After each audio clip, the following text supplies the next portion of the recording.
Buenas tardes. Vamos a seguir con la jornada. Antes, una pequeña aclaración. El examen va a estar disponible el jueves en la mañana, temprano. Van a tener el plazo hasta el domingo 30 de la noche. Va a ser de selección múltiple, alrededor de unas 20 preguntas.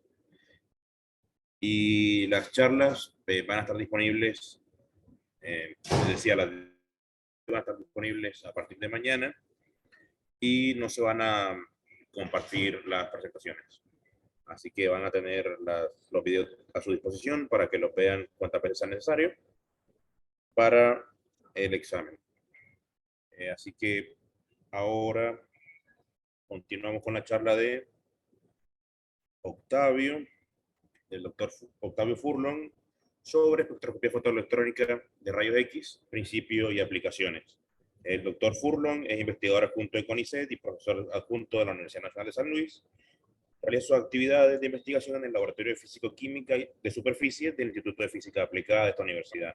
Se dedica al estudio de procesos y mecanismos vinculados con el fenómeno de fricción y lubricación molecular, haciendo uso de métodos teóricos y técnicas experimentales. Octavio, el micrófono es tuyo, cuando quieras. Bueno, hola José, ¿se escucha bien? Sí, se escucha bien y Bueno, se ve la presentación. perfecto. Buenas tardes a todos. Mi nombre es Octavio Furlong. Gracias, Joel, por la presentación.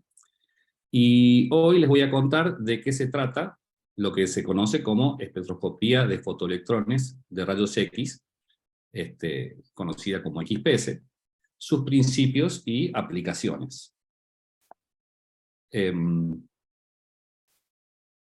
Bueno, antes de comenzar a hablar de la técnica en sí, debemos tener en cuenta de que se trata de una técnica de análisis químico superficial.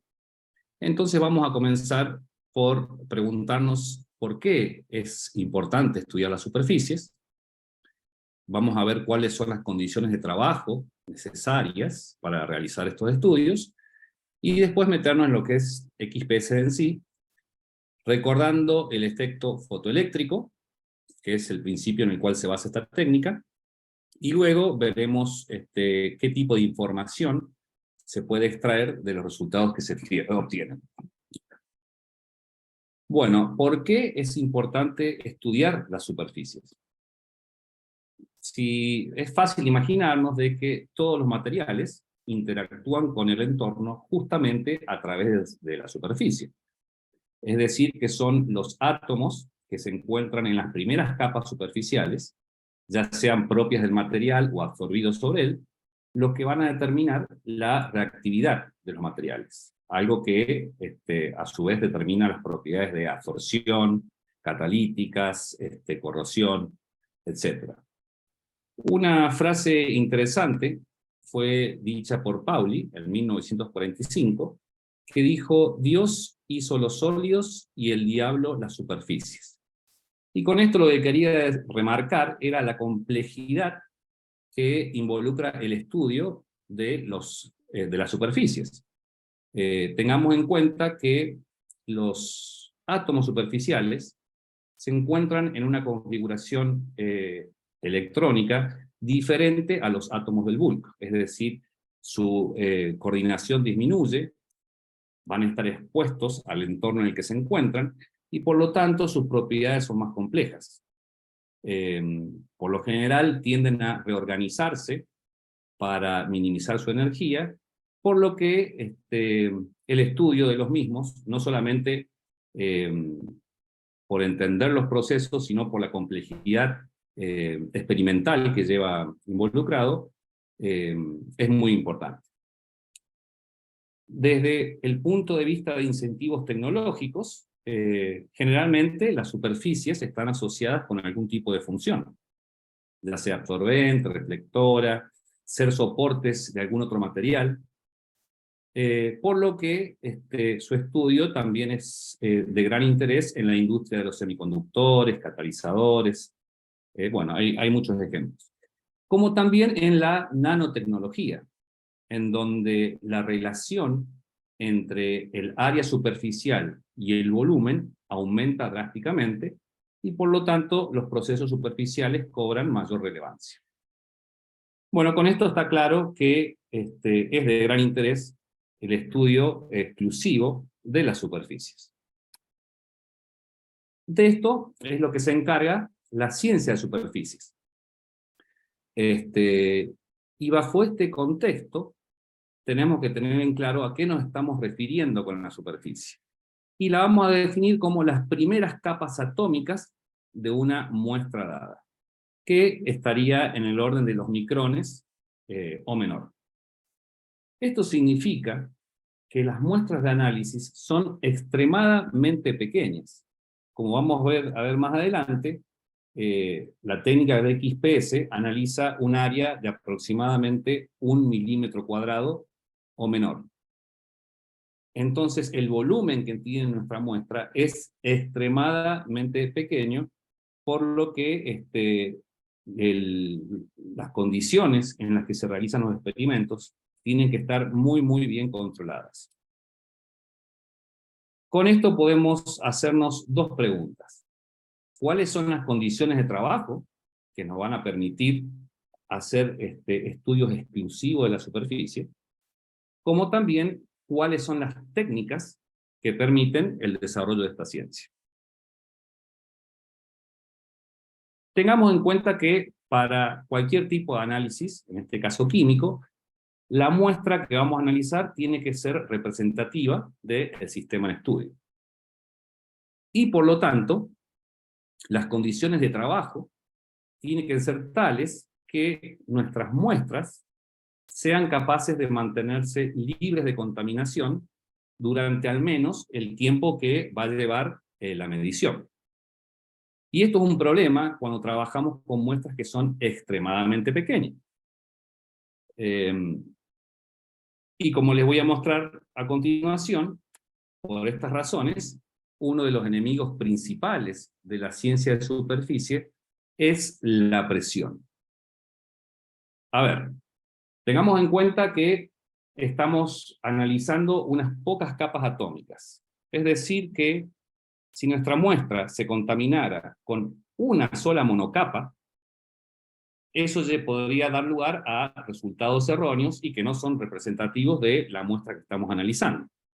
Entonces, para darnos una idea de lo que significa esto, podríamos hacer un análisis muy sencillo. Esto es simplemente una aproximación, pero tengamos en cuenta que la formación de una monocapa de contaminantes sobre una superficie está directamente vinculada con el flujo molecular, es decir, la cantidad de partículas que van a chocar o van a hacer contacto con la superficie por unidad de tiempo y unidad de área.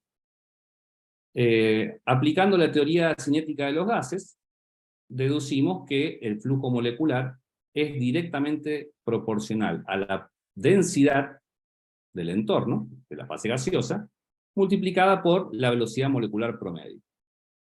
Aplicando la ley de los gases ideales, se deduce fácilmente que la densidad va a ser directamente proporcional a la presión del entorno, ¿sí?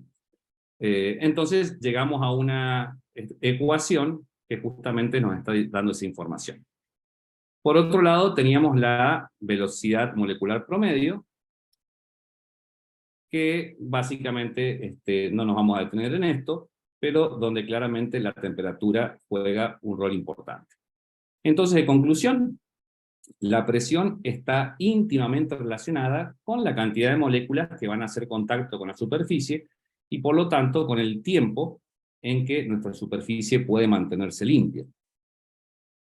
Para que nos demos una idea de esto, hacemos una cuentita sencilla y podemos asumir que la distancia interatómica típica en un sólido es de aproximadamente 0,3 nanómetros. Entonces podemos hacer el cálculo de cuántos átomos estarían presentes por centímetro cuadrado y asumir que nuestro entorno son moléculas de nitrógeno que van a incidir sobre la superficie. Entonces, bajo condiciones normales de presión y temperatura, hacemos el cálculo aproximado del flujo molecular, y si asumimos de que todas las moléculas que hacen contacto con la superficie van a quedar absorbidas sobre la misma, el tiempo que demora en formarse una monocapa está en el orden de los nanosegundos, lo cual es obvio que no es tiempo suficiente para realizar una medición.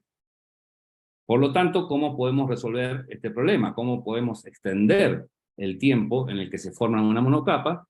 Y eso lo podemos lograr, de acuerdo a la ecuación que vimos anteriormente, disminuyendo la presión. En este cuadrito, usando los cálculos que les mostré recién, podemos ver la relación que hay entre la presión externa del entorno y el tiempo que demora en formarse una monocapa.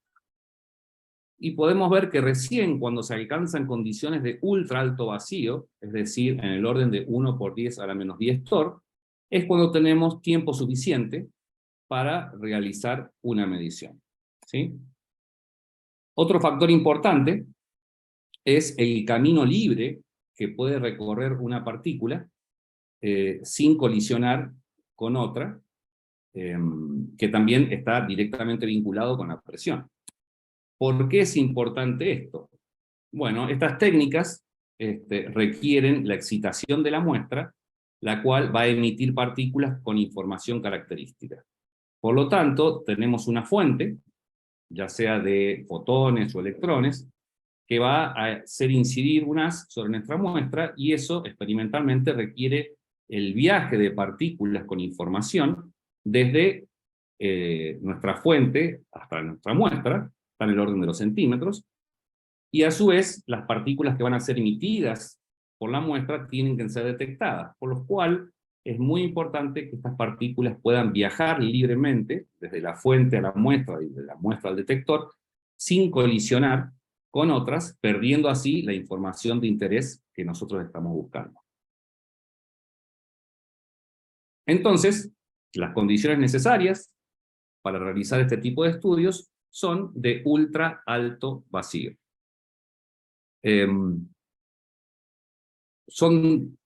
Podemos, bueno, decir que estas condiciones van a ser indispensables por dos razones principales. Una es la que les acabo de comentar, el mantener las muestras limpias, y la otra, permitir el uso de técnicas que justamente involucran la emisión y detección de partículas, electrones y o fotones, sin colisionar con las partículas de la fase gaseosa. Por lo tanto, el desarrollo de estas técnicas en general se vio muy favorecido, y recién pudieron comenzar a avanzar junto con la tecnología de ultra alto vacío. En esta imagen les muestro un equipo típico de ultra alto vacío. Este equipo es el equipo que tenemos en el laboratorio de superficies de la Universidad Nacional de San Luis. Ya lo vamos a ver en más detalle más adelante, pero básicamente estos equipos están compuestos de una cámara de acero inoxidable. En este caso particular, la muestra se encuentra ahí en el centro. Una cámara a la cual uno le puede adaptar distintos instrumentos de medición y de detección, que por supuesto incluyen un sistema de bombeo. En esta figura no se ve, todo el sistema de bombeo se encuentra por debajo del sistema de ultra alto vacío, que requiere bombas especiales para alcanzar estas presiones que son extremadamente bajas. Wow. Entonces, la ciencia de superficies abarca un conjunto de técnicas que nos permiten obtener información de tanto química como física de las superficies. Y en general, los estudios que apuntan a la composición química, como es el caso de XPS, está basado en espectroscopías de fotoelectrones. Y esto debido a el efecto fotoeléctrico que ya lo vamos a ver o a recordar en detalle a continuación, que es la generación de electrones con información química característica del sistema, y el camino libre medio que los electrones pueden viajar a través de un sólido. Esto es lo que va a permitir que los electrones que llegan al detector sean exclusivos de las primeras capas atómicas, y así la información que brindan. Bueno, a ver, recordemos el efecto fotoeléctrico. Este se da cuando la materia emite electrones al ser expuesta a energía electromagnética, es decir, a fotones. Este fenómeno fue descubierto por Hertz en 1887, el cual hizo dos observaciones importantes, y una era que la luz incidente, esta radiación, tenía que superar un cierto valor de energía para poder generar la emisión de los electrones, cuya energía se encontraba en el orden de los electronvolts. Pero a su vez, que la intensidad de la luz no afectaba la energía con la que estos electrones eran emitidos, pero sí la cantidad de electrones que se emitían. Y esto fue explicado en 1905 por Albert Einstein, que lo logró considerando a la luz como paquetes de energía cuantizados, que es lo que nosotros conocemos como fotones. Einstein recibió el premio Nobel por este descubrimiento y la contribución a la física teórica. Bien, entonces, veamos en detalle de qué se trata el efecto fotoeléctrico. La idea es que exponemos una muestra, centrémonos en un átomo, a una determinada radiación que se encuentra en el orden de, en el rango de los rayos X, ¿sí? Esa radiación se incide sobre la muestra y los electrones de los átomos son capaces de absorber ese fotón, ser expulsados de la muestra, es decir, emitidos, con una energía cinética característica, ¿sí? A estos electrones que son emitidos los llamamos fotoelectrones. Claramente hay una relación entre estas energías, es decir, la energía incidente tiene un determinado valor que nosotros vamos a poder controlar, y va a ser igual a la energía necesaria para emitir el electrón, es decir, la energía de ligadura de ese electrón que está en juego, y la diferencia entre esos dos valores se va a traducir en la energía cinética del electrón que es emitido, ¿sí? Entonces tenemos energía de ligadura y tenemos energía cinética. Ahora, es de esperar, obviamente, que la energía de ligadura de estos electrones esté íntimamente relacionada con el electrón en cuestión, es decir, de qué orbital este electrón está siendo emitido y cuál es su entorno electrónico. Es decir, nos va a dar información del elemento al cual pertenecen estos átomos, como también del entorno electrónico de los mismos. Eso ya lo vamos a ver más adelante. Pero claramente, si yo soy capaz de conocer el valor de mi fuente incidente y de alguna manera soy capaz de medir la energía cinética de los electrones emitidos, voy a poder obtener los valores de energía de ligadura. En este caso, este gráfico nos muestra, como es de esperarse, cómo la energía de ligadura va aumentando para un determinado orbital con el número atómico, ¿sí? A medida que aumenta la atracción del núcleo con los orbitales internos, con los electrones que se encuentran en esos orbitales, como también va a ir disminuyendo a medida que estos electrones estén proviniendo de orbitales que se encuentran más lejos del núcleo. Entonces, ¿qué es lo que necesitamos para poder utilizar esta información para obtener información química de nuestra superficie.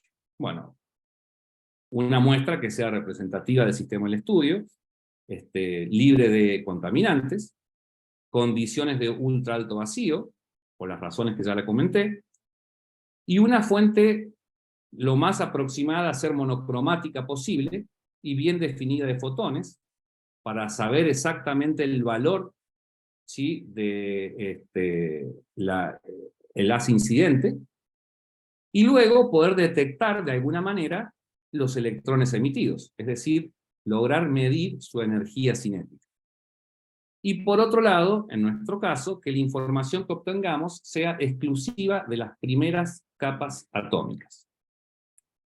Y esto último está directamente relacionado con el camino libre medio inelástico de los electrones en un sólido, es decir, la profundidad de escape.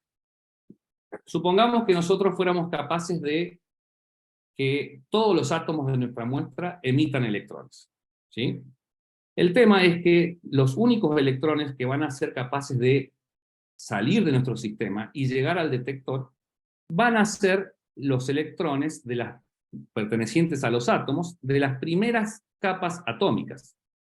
Porque electrones provenientes de capas más internas no logran escapar, no logran salir del sólido debido a las colisiones que se encuentran en su trayectoria, ¿sí? Entonces, esta es una de las razones por las cuales la información que se obtiene es exclusiva de la superficie. En esta curva podemos ver justamente cuál es el camino libre medio que tienen los electrones en determinados materiales, que por razones prácticas se trabaja en este rango de energía, ¿está bien?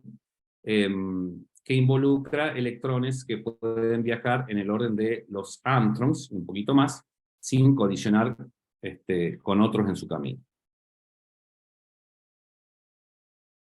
Este es simplemente un cuadro donde tenemos una lista de distintas técnicas que se usan en las ciencias de superficies, pero lo que quiero remarcar acá es cuán seguido aparecen esta palabra de fotoelectrón, electrones, energía, y es justamente porque están haciendo uso de estos principios que yo les acabo de mencionar.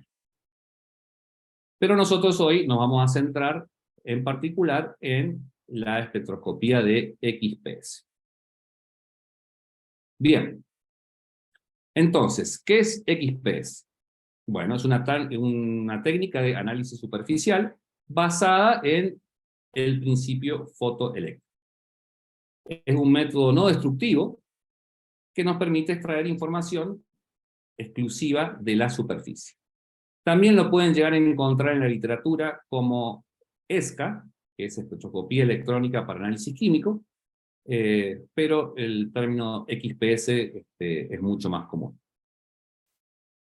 Entonces, consiste en un haz incidente que está en el orden de los rayos X, ¿sí?, en el rango inferior de los rayos X. Esto, debido al efecto fotoeléctrico, va a generar la emisión de fotoelectrones. Nosotros nos queremos centrar en los fotoelectrones internos, que son los que tienen información útil para determinar de qué elemento se trata y su entorno electrónico. Y luego los vamos a medir, vamos a medir su energía cinética para obtener las ligaduras, las energías de ligaduras correspondientes. Bien, entonces, para aclarar esta situación, veamos, cuando tenemos un átomo sobre el cual se le incide un fotón en el orden de los rayos X, los electrones internos son capaces de absorber ese fotón para ser expulsados, y la energía, esa diferencia de energía, la energía que les está sobrando, se traduce en energía cinética que nosotros de alguna manera la vamos a poder medir.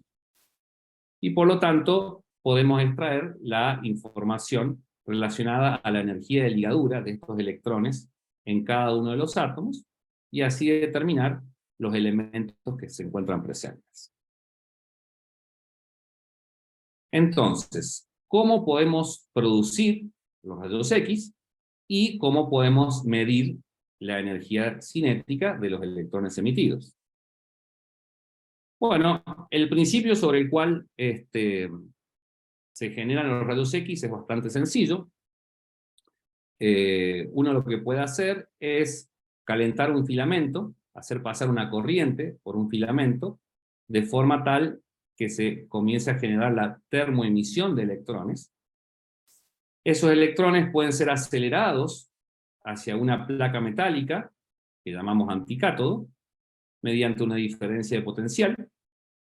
Y estos electrones, al colisionar con los átomos de la placa, genera vacancias de los electrones internos, lo que va a llevar a que estos átomos sufran una relajación, es decir, electrones de capas superiores van a ocupar esa vacancia, liberando energía. Y esa energía se encuentra en el orden de los rayos X. Eligiendo el material de estas placas, uno puede elegir la energía de las señales que va a obtener. Mediante un sistema de filtros, uno puede lograr que esta energía sea lo más monocromática posible. Las placas más comúnmente utilizadas son las de aluminio y magnesio, con sus energías correspondientes, y vamos a ver más adelante por qué, por lo general, las fuentes de rayos X tienen dos anticátodos o dos ánodos que nos permite realizar experimentos con dos valores de energía distintos. Acá es una imagen de una fuente de rayos X típica. Debemos tener en cuenta que los electrones que impactan con estas placas son electrones con una energía muy alta y por lo tanto eso genera que las placas se calienten. Es decir, que estos sistemas tienen que estar refrigerados de manera continua. Acá tengo un diagrama, ¿sí?, de esta fuente en donde podemos ver la presencia de dos ánodos, que podrían ser de magnesio y de aluminio. Acá se encuentran los filamentos, y cómo mediante un sistema de refrigeración con agua podemos mantener la temperatura de estas placas a un valor razonable.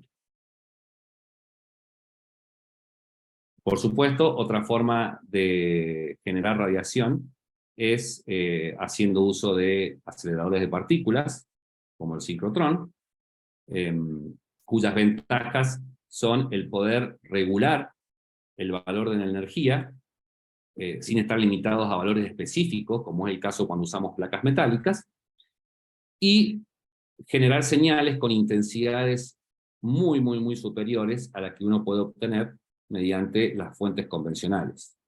El poder trabajar con fuentes de gran intensidad nos permite tener mejor resolución, como también poder trabajar con presiones externas un poco más grandes. ¿Sí? Recordemos que el problema de la presión está involucrado con que partículas que viajan desde la fuente a la muestra pueden colisionar con partículas de la fase gaseosa y dejan de ser útiles para nuestro experimento. Pero si logramos aumentar drásticamente la cantidad de fotones que están saliendo de nuestra fuente, podemos sacrificar alguno de ellos aumentando la presión y poder realizar experimentos con presiones más elevadas que no requieran ultra alto vacío. Bien, la otra pregunta que nos hacíamos era ¿cómo podemos medir la energía cinética de los electrones que están siendo emitidos de nuestra muestra? Bueno, acá este diagrama representa uno de los analizadores más típicos, que es un hemisférico concéntrico, donde, como se puede apreciar, supongamos que tenemos nuestra muestra, la cual va a emitir electrones en todas las direcciones al ser expuesta a radiación. Esos electrones van a viajar a través de nuestra cámara de ultra alto vacío e ingresar a nuestro detector. Tengamos en cuenta que estamos hablando de electrones, es decir, partículas que están eléctricamente cargadas de manera negativa. Por lo tanto, al ingresar al detector, se van a encontrar con estas esferas cargadas, o semiesferas cargadas eléctricamente, en donde si tenemos una carga negativa a lo largo de nuestra semiesfera externa, eso va a generar la repulsión de estos electrones. Y de manera simultánea, si tenemos nuestra placa interna cargada positivamente, va a generar la atracción de los mismos. Por lo tanto, dependiendo de con qué velocidad están entrando estos electrones, va a ser la trayectoria que van a tener en función de los voltajes aplicados. Es decir, que nosotros podemos jugar con los voltajes de estas dos placas y así lograr que a nuestro detector lleguen únicamente los electrones que tienen la energía cinética que queremos analizar. A ver, esto por ahí lo podemos apreciar un poquito mejor en esta figura. Tenemos nuestros electrones entrando a nuestro detector con una distribución de energías cinéticas. Al encontrar los electrones que tengan una velocidad muy elevada, no van a ser capaces de evitar colisionar con la placa externa, mientras que electrones que entren al sistema con una energía cinética muy baja van a ser desviados y colisionarán con la placa interna que tiene carga positiva. Entonces espero que quede claro que dependiendo de los potenciales que uno elige, se logra hacer llegar a nuestro detector electrones con energías cinéticas específicas. Bien, entonces, habiendo entendido estos conceptos, podemos hablar de un sistema de XPS completo. Sabemos cómo podemos generar una fuente de rayos X con energías definidas, y sabemos cómo podemos medir las energías cinéticas de los electrones que están siendo emitidos. Tengamos en cuenta que estos potenciales, de los que yo recién le hablaba, podemos modularlos sin ningún problema. Por lo tanto, podemos obtener espectros que básicamente nos dan una idea de la población de electrones, o la cantidad de electrones que están siendo emitidos en función de la energía cinética con la que son expulsados. Bueno, es una foto del sistema de ultra alto vacío que tenemos en el laboratorio de fisicoquímica de superficies en la Universidad Nacional de San Luis. En un momento pensé en dar esta charla en el laboratorio para poder mostrarles el equipo con más detalle, pero el ruido de fondo que se genera por las bombas y por el sistema de refrigeración podía llegar a complicar el audio. Pero básicamente lo que podemos identificar es nuestro analizador de energía cinética, ¿sí? Que lo vemos acá arriba. Esta es nuestra fuente de rayos X, y la muestra se encuentra en el centro de esta cámara de ultra alto vacío. Este equipo es un equipo SPEX, Proben XPS, es uno de los mejores está dentro de los mejores equipos del país de esta técnica, y nosotros tenemos la ventaja de que a su vez tenemos acoplado al sistema una cámara de alta presión. Es decir, que nosotros podemos hacer tratamientos de las muestras antes de ser medidas a presiones por encima de la atmosférica. En nuestro caso, podemos trabajar con presiones de hasta 20 atmósferas y controlar la temperatura hasta unos 800 grados Celsius. Por lo tanto, esto nos permite poder tratar la muestra y luego realizar las mediciones sin en ningún momento tener que exponer nuestra muestra a la atmósfera, que como ya sabemos, se nos contaminaría de manera instantánea. Este equipo está disponible para cualquiera que quiera realizar mediciones. Yo le voy a dejar mi contacto al final de la clase, por si quieren más detalles al respecto, por supuesto se los doy. Bien, continuemos. Bien, entonces, esto más o menos resume el hecho de que cuando aplicamos radiación en el orden de los rayos X a una muestra, esa radiación es capaz de penetrar la muestra en el orden de los micrones. Es decir, que se van a estar emitiendo electrones en todo este volumen, ¿sí? Desde átomos que están hasta un micrón por debajo de la superficie. Pero como les conté anteriormente, por más de que todos estos átomos emitan electrones, únicamente los electrones que van a ser capaces de escapar la muestra y ser detectados por el detector, van a pertenecer a más o menos 10 nanómetros de profundidad. Es decir, que la información que estamos obteniendo es efectivamente exclusiva de las primeras capas atómicas. Bien. Este es un espectro típico que se obtiene al hacer incidir rayos X a partir de un ánodo de aluminio, cuya energía está bien definida, sobre una muestra de cobre.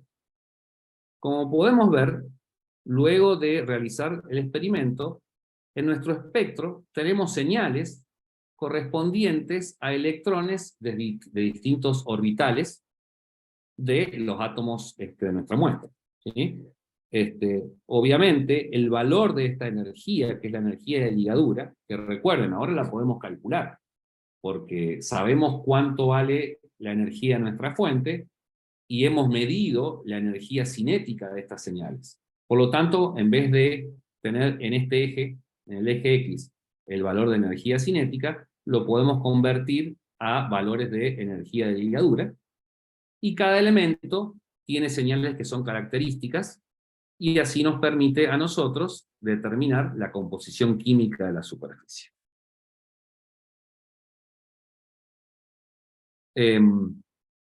Este es un espectro típico en el cual se pueden observar, esto corresponde a una placa de aluminio, donde obviamente tenemos las señales propias de los átomos de aluminio, electrones provenientes del orbital 2s y del 2p, como también señales provenientes de átomos de oxígeno.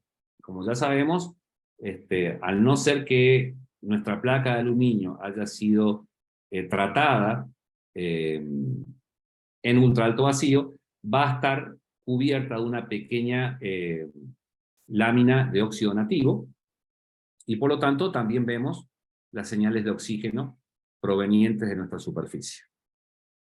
Carbono está siempre presente como contaminante, por más que en muy pequeñas cantidades.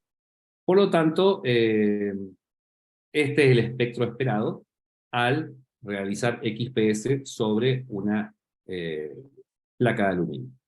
En este caso, la fuente que se utilizó es una fuente de magnesio, es decir, esta placa metálica que está generando, emitiendo los rayos X, es de magnesio.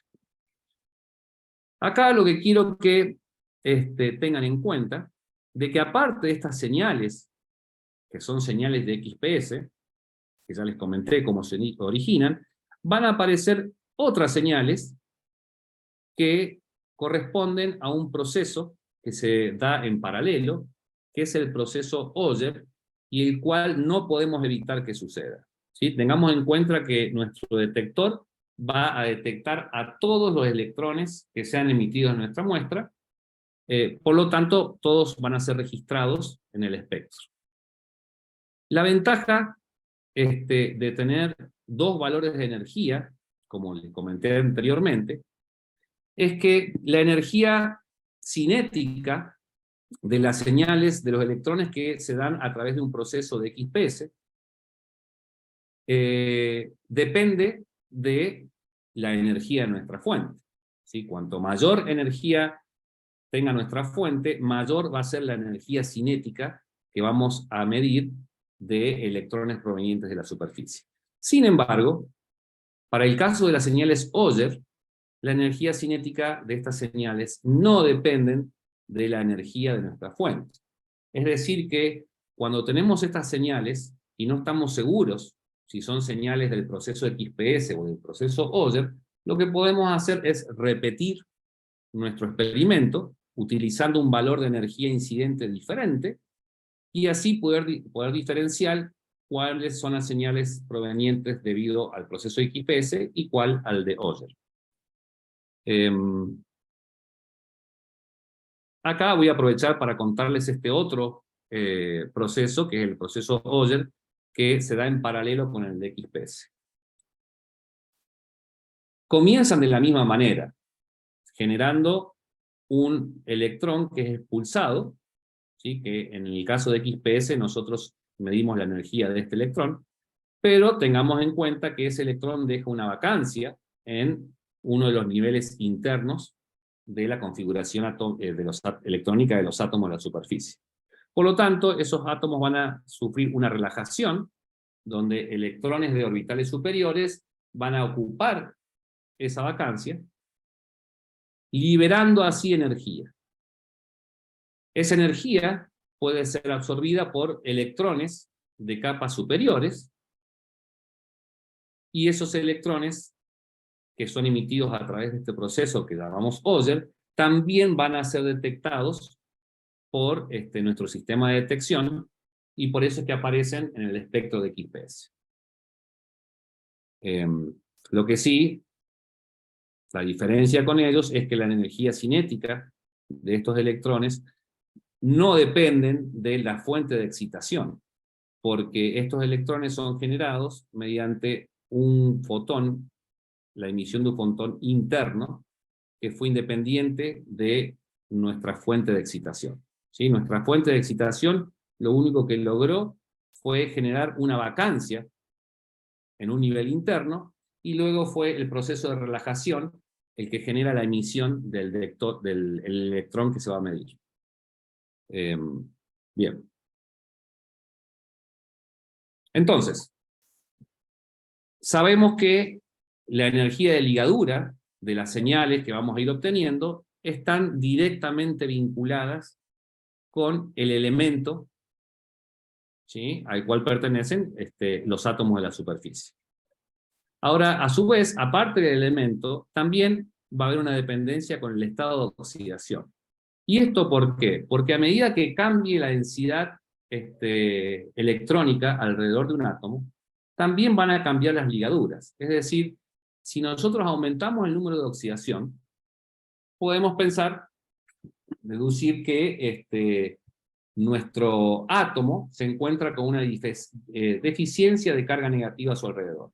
Por lo tanto, la energía de ligadura de los electrones internos aumenta. Es más difícil sacarlos.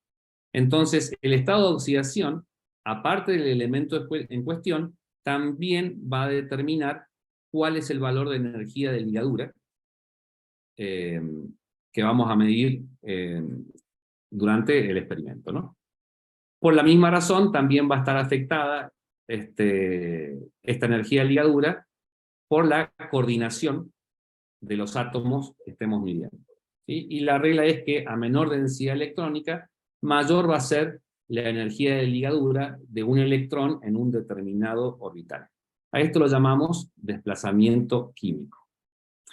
Y en esta figura están las señales típicas de distintos elementos, donde el Z aumenta de izquierda a derecha, y como podemos ver, a medida que el Z va aumentando, también va aumentando el valor de energía de ligadura, en este caso para los electrones provenientes de los orbitales 1s.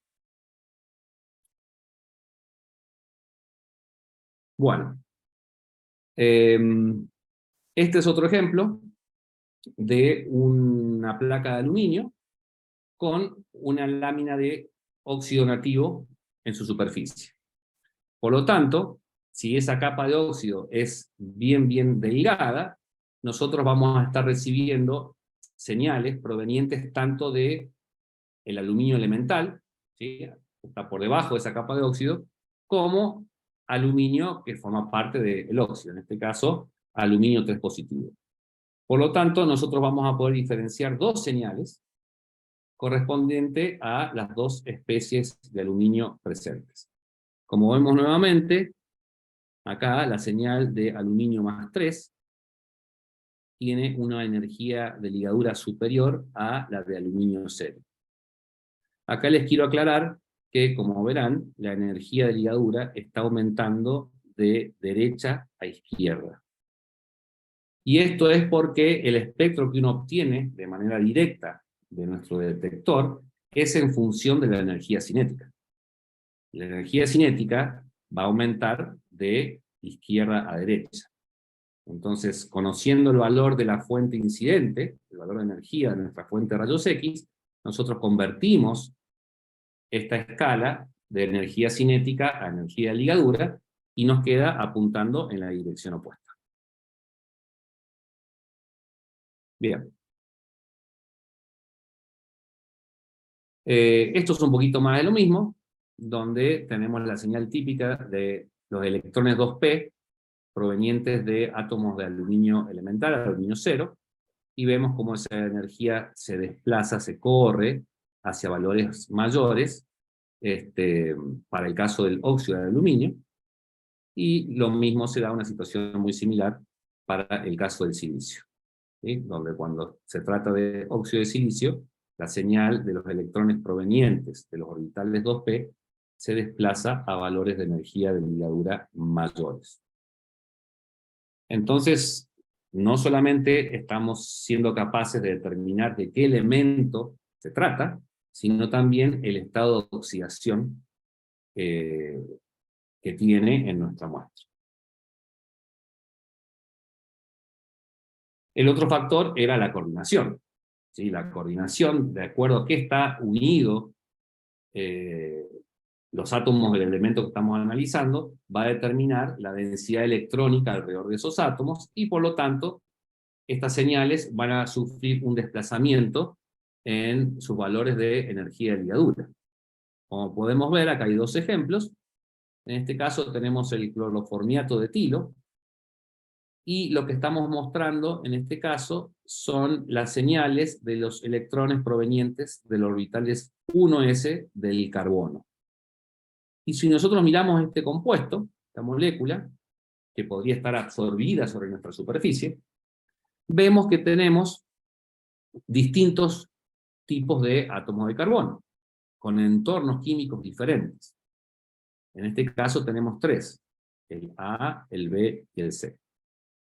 Y podemos ver cómo su coordinación, la diferencia en la coordinación que tienen, nos permite a nosotros identificarlos en nuestro espectro, debido justamente al corrimiento en la energía de ligadura que se va generando. En este otro ejemplo, el trifluoroacetato de etilo, nuevamente vemos cómo los distintos átomos de carbono, de acuerdo a su entorno electrónico, pueden ser diferenciados en nuestro espectro debido a que está cambiando la energía de ligadura de los electrones provenientes de los orbitales 1s. Bueno, este es otro ejemplo más, donde como para el caso de una alúmina fluorada, vemos cómo al ir reemplazando los átomos de oxígeno por átomos de flúor, que son más electronegativos y por lo tanto van a quitarle densidad electrónica a los átomos de aluminio, cómo eso genera que las señales de los electrones provenientes de los orbitales 2p se desplaza hacia valores de energía de ligadura superiores a medida que el oxígeno es reemplazado por el flúor.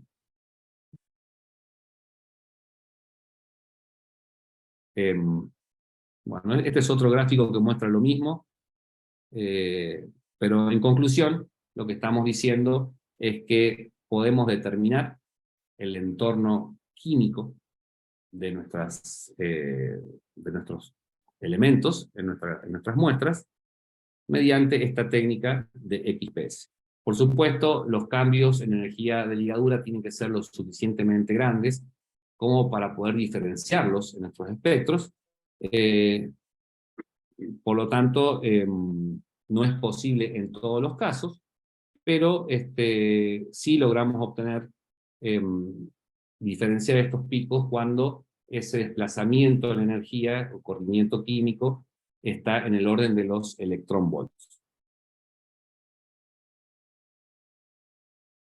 Otra cosa a tener en cuenta, y esto por ahí escapa un poquito a la finalidad de esta clase, es que estas señales que provienen de los distintos orbitales, a excepción de las señales provenientes de orbitales S, se desdoblan, ¿sí? Y este desdoblamiento tiene que ver con el acoplamiento spin-órbita, ya estamos hablando desde un punto de vista cuántico, pero ustedes sí saben que los electrones pueden estar con spin más un medio o spin menos un medio.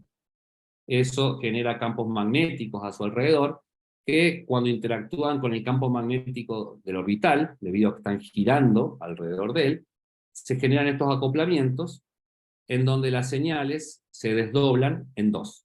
Y entonces, en vez de tener una sola señal por orbital, pasamos a tener dos señales, cuya relación de área está definida por la degenerancia de estos estados de energía. No viene al caso, pero simplemente remarcar que en ciertas señales, que son distintas a las de los orbitales S, se producen desdoblamientos, ¿sí?, cuya diferencia de energía también nos está dando información del estado de oxidación y del entorno químico en el que se encuentran esos elementos en nuestra superficie. Fíjense que acá tenemos un ejemplo de la señal de carbono 1s. Esto, debido a la simetría del orbital, no genera este desdoblamiento y por lo tanto tenemos una señal única.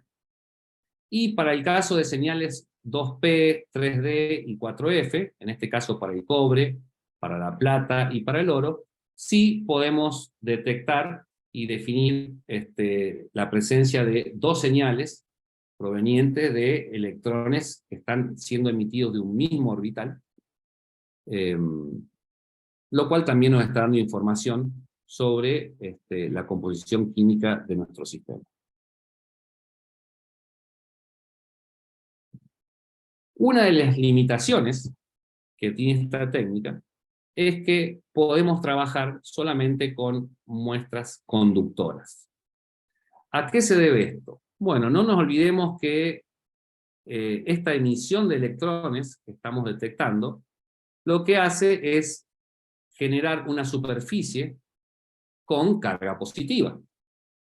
Es decir, que si nosotros de alguna manera no somos capaces de recuperar esa carga, ¿sí?, de compensarla, la superficie se nos empieza a cargar de manera positiva, y eso hace que los valores de energía cinética, o los valores de energía de ligadura, cambien. Y por lo tanto, nuestro espectro se empieza a distorsionar. Ahora, si nuestras muestras son conductoras, eso no es un problema, porque la muestra se conecta a tierra, y eso hace que la carga en la superficie se mantenga constante, se mantenga neutra. Para muestras que son no conductoras, eso de alguna manera puede solucionarse, aunque es un poquito más complejo, haciendo incidir un haz de electrones sobre la muestra, compensando así los electrones que están siendo emitidos debido al proceso de XPS.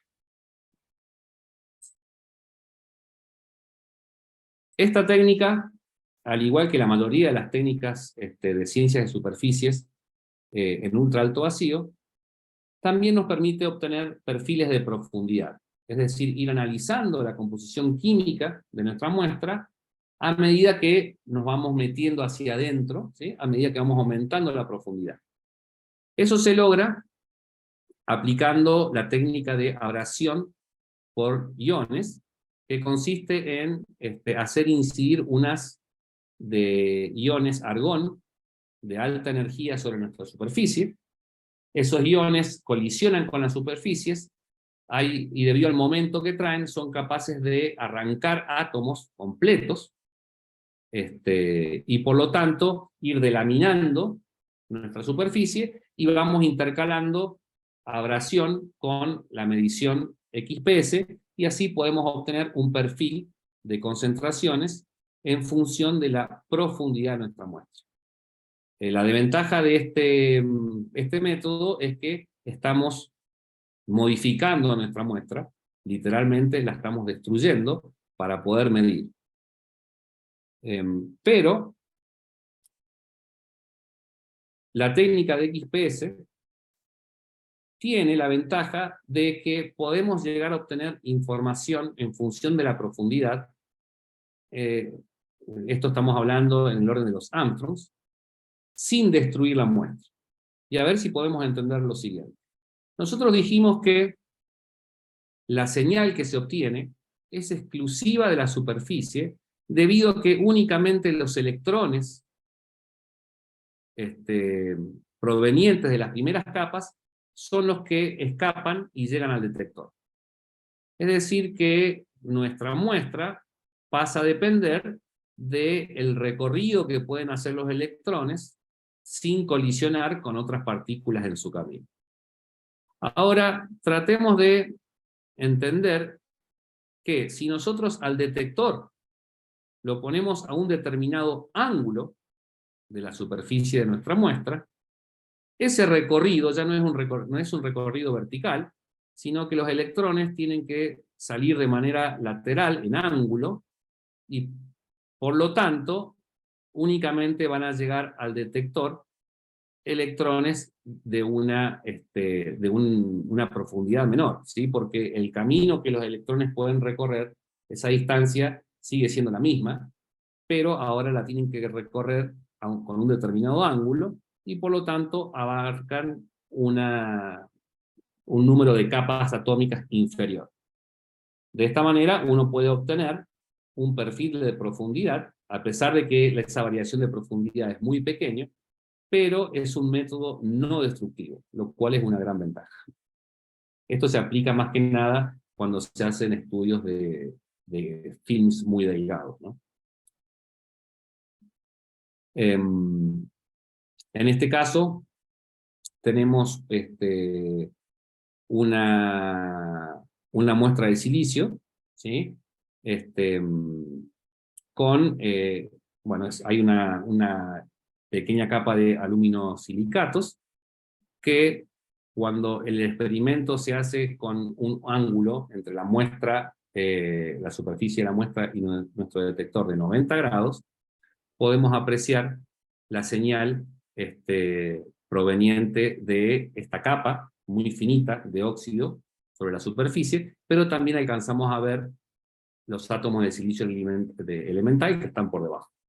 Ahora, cuando a ese ángulo lo modificamos y lo ponemos a 45 grados, vemos que la contribución de la señal de silicio elemental disminuye en comparación con la señal de óxido, que está solamente en las primeras capitas atómicas. Esto, de alguna manera, nos está dando un perfil de profundidad de cómo está cambiando la composición a medida que nos vamos metiendo hacia adentro de nuestra muestra.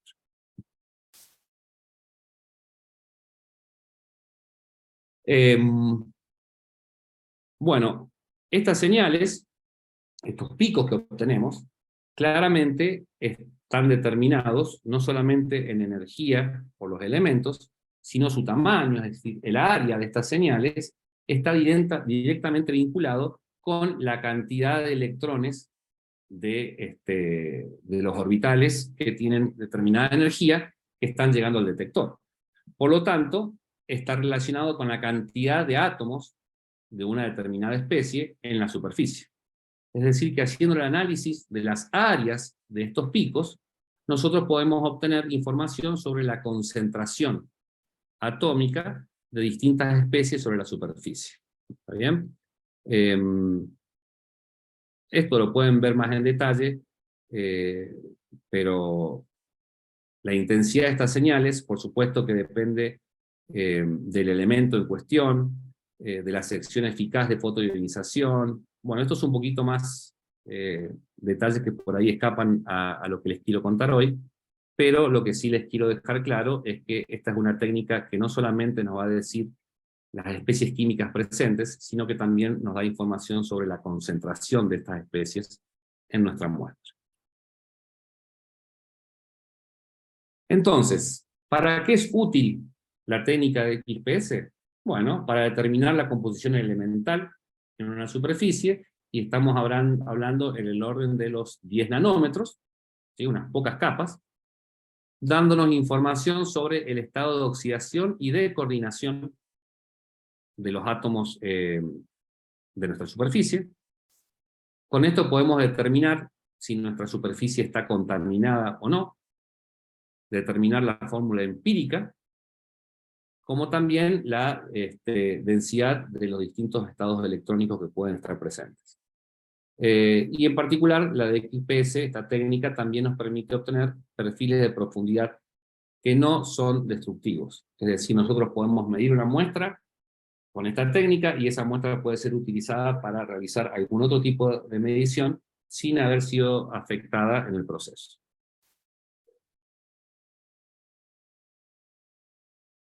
¿Cuáles son las ventajas de esta técnica? Bueno, que podemos obtener información química a partir de estos corrimientos en la energía de ligadura de los fotoelectrones emitidos, pudiendo así identificar a todos los elementos, menos el hidrógeno y el helio.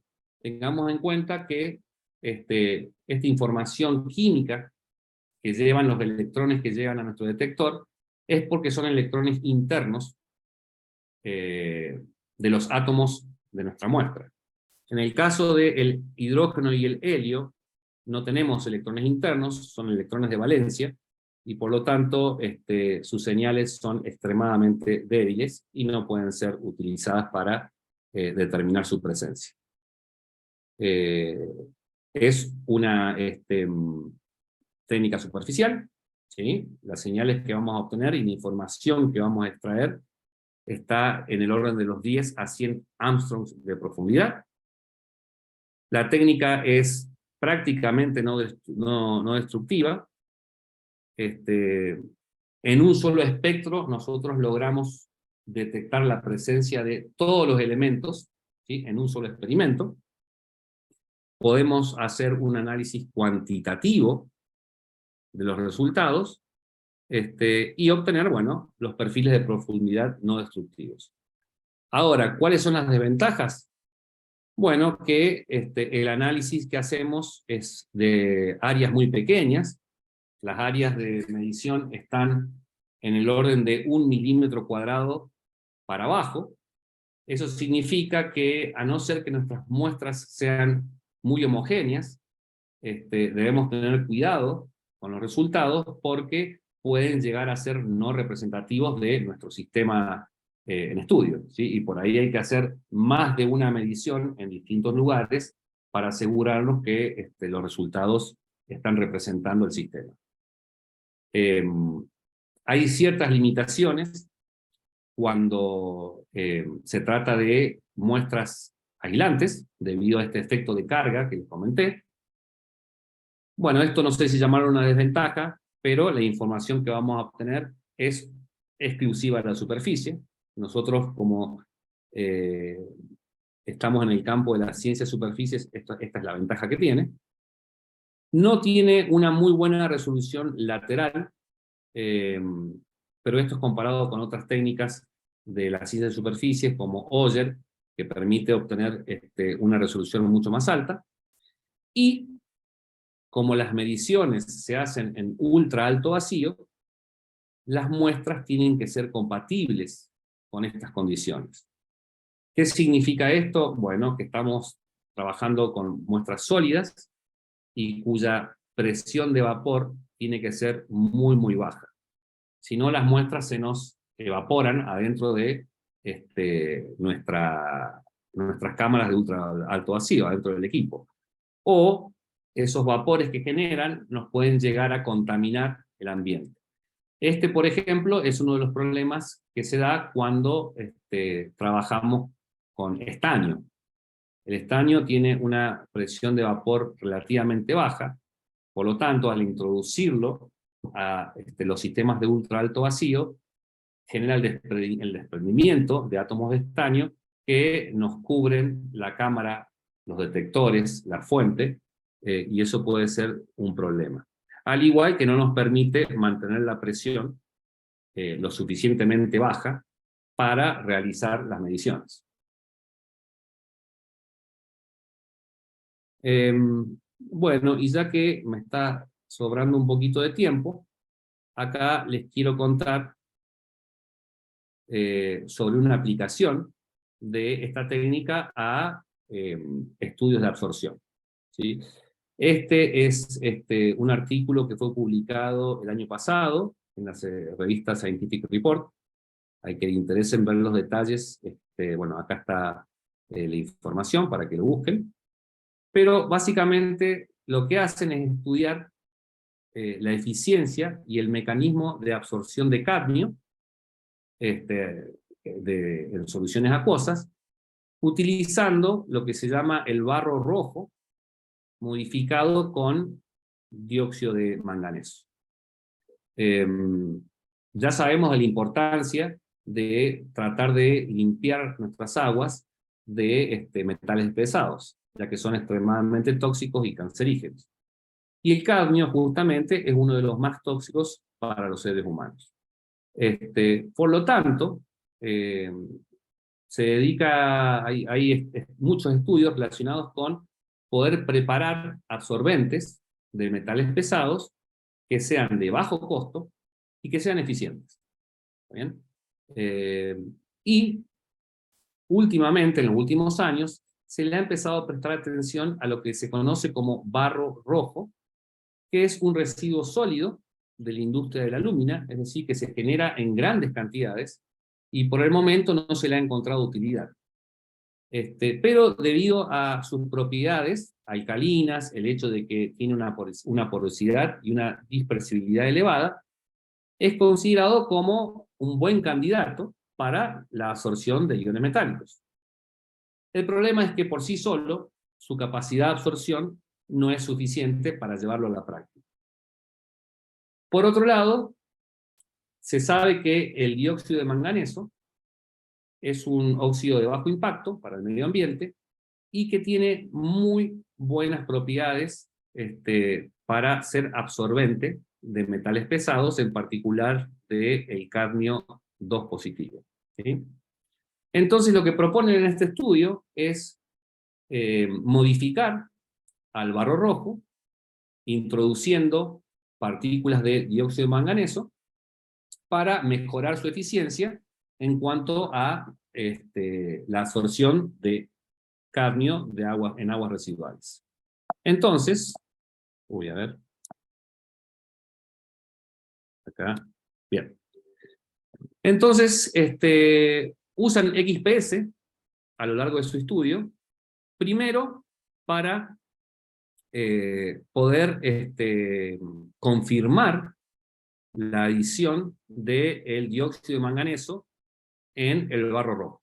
Que si no me equivoco, esto lo hacen mediante un proceso redox entre permanganato de potasio, permanganato de potasio y sulfuro de manganeso, pero eso no importa. Acá lo que les estamos mostrando es los espectros generales de XPS, en donde podemos ver todas las señales provenientes de la superficie del barro rojo. Acá están asignadas al elemento y a los orbitales en cuestión, y claramente se ve que luego de la modificación aparecen en el espectro las señales correspondientes al manganeso, en este caso de los electrones provenientes del orbital 2p. Y como les mencioné anteriormente, las señales, excepto las señales provenientes de los orbitales 1s, se desdoblan. Y acá, en este otro espectro, lo que se hace es realizar un estudio más detallado, con mejor resolución, en el rango en donde aparece la señal de manganeso. ¿Sí? Es decir que esto es como haberle hecho zoom a esta zona, pero es un experimento separado, donde el tiempo de recolección de datos es mucho mayor, ya que el rango de energía que se evalúa es más pequeño. Y por lo tanto obtenemos mejor resolución de estas señales. Como esta señal 2P se desdobla.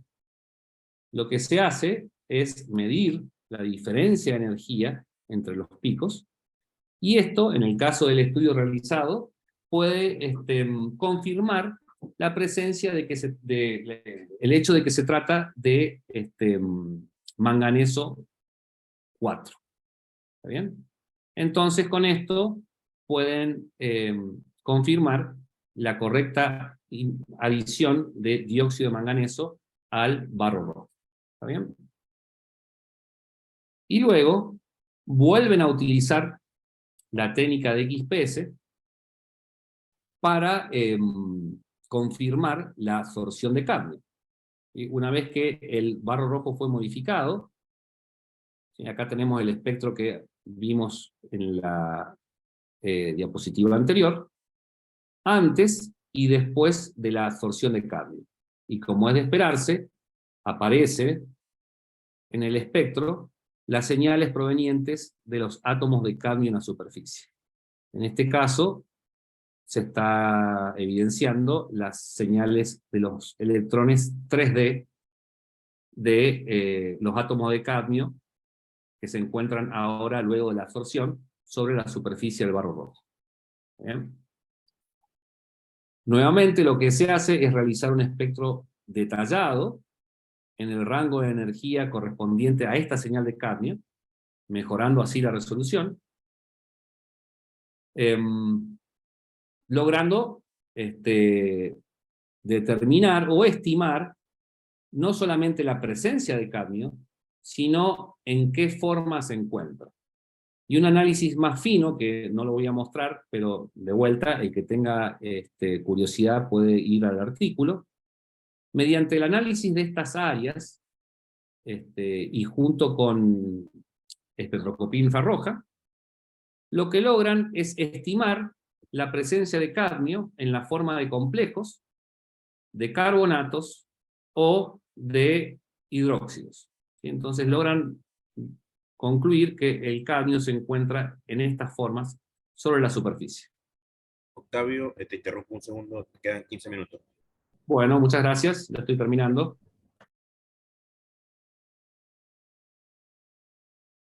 Entonces, analizando ahora en forma detallada los espectros de las señales de manganeso antes y después de la absorción de cadmio, determinan que no hay modificación significativa, es decir, que no se han generado modificaciones en el manganeso, sigue estando como manganeso 4, pero al realizar el estudio detallado sobre las señales de oxígeno, pueden concluir que antes de la adición o la absorción de cadmio, ¿sí? Las señales de oxígeno están compuestas de contribuciones debido a 3 especies distintas. Por un lado, el oxígeno proveniente de moléculas de agua, que se encuentran absorbidas sobre la superficie del barro, la presencia de especies oxidrilo, ¿sí? Acá, obviamente, lo único que estamos analizando es la señal que proviene de los oxígenos, como también la presencia de oxígeno 2 negativo. Ahora, lo que observan luego de la absorción de cadmio es cómo la señal, ¿sí?, del oxígeno proveniente de los oxidrilos disminuye a medida que aumenta un poco la señal de agua, y disminuye en forma relativa la señal de los oxígenos 2 negativos. Y esto a ellos les permite sacar ciertas conclusiones sobre el mecanismo por el cual está ocurriendo la absorción de cadmio, en donde proponen que el cadmio está sufriendo un intercambio iónico con los hidrógenos, pasando a formar óxidos, y por eso se ve una disminución en la población o la cantidad de oxidrilos en la superficie. Sí, entonces con XPS, fíjense que no solamente fueron capaces de hacer el seguimiento del proceso, confirmando la presencia de manganeso luego de hacer la modificación, luego la presencia de cadmio, al ser absorbido sobre la superficie, sino también empezar a obtener información sobre los mecanismos a través de los cuales ocurre el proceso de absorción. Bueno, con esto termino la clase. Acá está mi email, por cualquier cosa que quieran preguntar, o si quieren información detallada tanto del equipo y disponibilidad que tenemos en la universidad, del equipo XPS, o dudas sobre la clase de hoy también. Pero bueno, hay tiempo para preguntas. Gracias por su atención y quedo a la espera. Bueno, muchas gracias, Octavio, por tu charla. Aquí tenemos, a ver, 1, 2, 3, 4 preguntas. Bien. Todas las hizo Israel Funes y están variadas. Así que ahí te voy a ir haciendo las preguntas. Bueno, la primera, ¿cómo se fija la muestra en el equipo? Bien. Gracias por la pregunta, porque algo importante a tener en cuenta es que las muestras tienen que estar en estado sólido, pero pueden ser muestras sólidos en sí, placas. El tamaño de las muestras no debe superar el volumen de un centímetro cúbico, pero podemos trabajar tanto con cuerpos sólidos como con muestras en polvo, ¿sí? Dependiendo de qué se trata, una forma de montar las muestras es utilizando cintas de carbono, es un adhesivo que es compatible con ultra alto vacío y también es conductor. Entonces, sobre el portamuestras se coloca una cinta adhesiva de carbono, sobre el cual podemos fijar nuestras muestras. En el caso de los polvos, lo que se hace es tratar de generar una capa uniforme, esparciendo el polvo, ¿sí?, en una determinada área sobre estas cintas. Gracias. ¿Podrías repetirme cuál sería el área mínima de la muestra en una muestra plana, digamos? Bueno, a ver, el área mínima, esto tiene que ver con una cuestión práctica de uno poder manejar las muestras, ¿no? El área que vamos a medir está en el orden de 1 milímetro cuadrado. Pero para que sea práctica la medición y el manipuleo de las muestras, nosotros aconsejamos que las muestras no sean menores a 1 centímetro cuadrado. Bueno, aquí replica Israel, que dice que él pensaba para el caso del polvo y que el vacío no lo remueva. ¿Cómo se hace en ese caso? Bueno, es buena pregunta, pero recordemos de que el polvo son partículas sólidas que van a estar adheridas a esta cinta adhesiva. Por lo tanto, no va a haber ningún problema. Ok, bueno, acá sigue preguntando. Y dice, para la línea base del espectro experimental, ¿a qué se deben los aumentos de la línea base? Bueno, buena pregunta. Lo iba a incluir, pero pensé que no me iba a dar el tiempo. Lo podría haber hecho.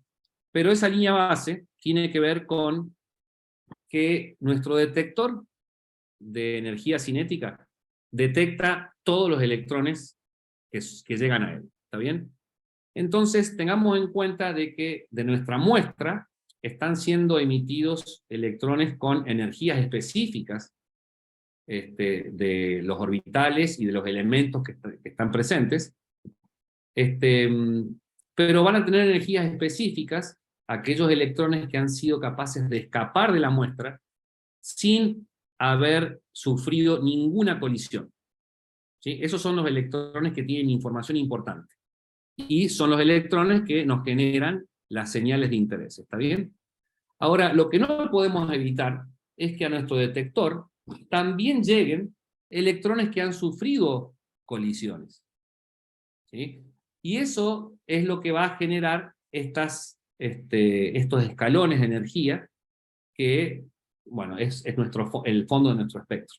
¿Está bien? Esos electrones no son de interés en cuanto a la composición química, pero es inevitable que sean detectados por nuestro sistema de detección. Okay, entonces, en ese caso, también una cosa importante a tener en cuenta cuando se analiza el espectro es plantear una buena línea base. Exacto, exacto. Todo esto, el análisis de los espectros se hace a través de software, que básicamente son todas funciones matemáticas que tienen en cuenta distintas líneas de fondo y bueno, en el momento de hacer los ajustes de los picos también se utiliza software especializado para obtener los mejores resultados posibles. Ok, otra pregunta acá de Israel de nuevo. Dice, ¿el área o altura del pico está relacionado con la cantidad de electrones? Sí, sí, sí, sí. Perdón si eso no quedó claro, pero por supuesto. Recordemos que el espectro básicamente es la medida de la distribución de energía, de la cantidad de electrones con con energía determinada que está llegando a nuestro detector, ¿sí? Entonces, ¿qué es lo que hace el detector? El detector va variando la energía cinética que está midiendo y detectando qué cantidad de electrones están llegando en ese momento, ¿sí? Entonces, el gráfico no es otra cosa que la cantidad de electrones en función de la energía cinética con la que han sido emitidos. Ok, bueno, acá de nuevo pregunta. Para los sólidos que absorbieron cadmio, ¿la muestra debe secarse luego de la absorción? ¿Perdón? Dice, ¿la muestra debe secarse luego de la absorción para analizar el sólido con el cadmio? Por supuesto, por supuesto. Eh, una de las limitaciones de esta técnica es el hecho de que tenemos que trabajar bajo condiciones de ultra alto vacío. ¿Está bien? Y es muy difícil mantener condiciones de ultra alto vacío si nosotros ingresamos muestras que van a empezar a generar digamos, moléculas que se nos están pasando desde nuestra muestra a la fase gaseosa. No solamente no podríamos realizar la medición, sino que el tiempo que demora en volver a bajar la presión al valor necesario para poder medir es muy grande. Por lo tanto, antes de ingresar muestras a nuestra cámara de ultra alto vacío, debemos asegurarnos de que están secas. ¿Está bien? Ok, acá pregunta CR Toncon. Para pensar en analizar el entorno químico, ¿cuánto se podría considerar un corrimiento de electronvoltio? Bueno, eso va a depender de la resolución del equipo, ¿no? Cuanto mayor es la intensidad de rayos X y mejor es el sistema de detección, mejor resolución se tiene.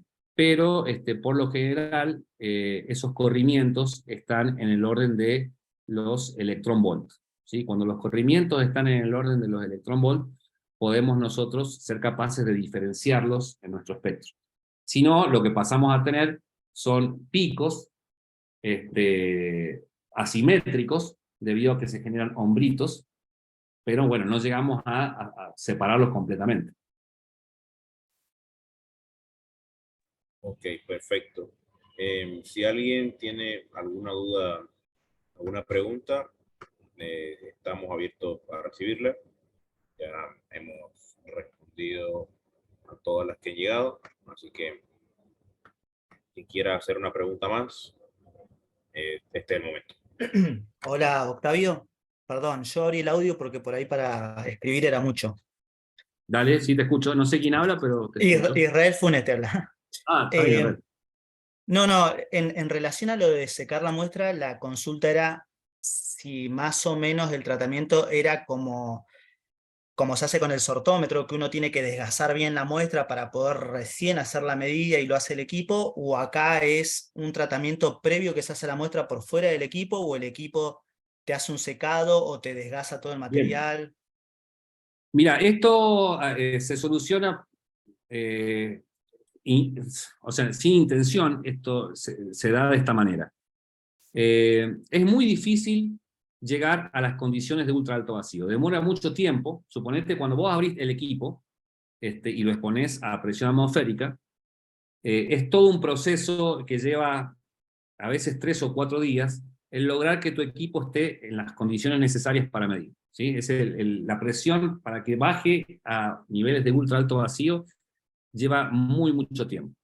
Entonces no es práctico tener que abrir el equipo cada vez que uno va a ingresar una muestra nueva.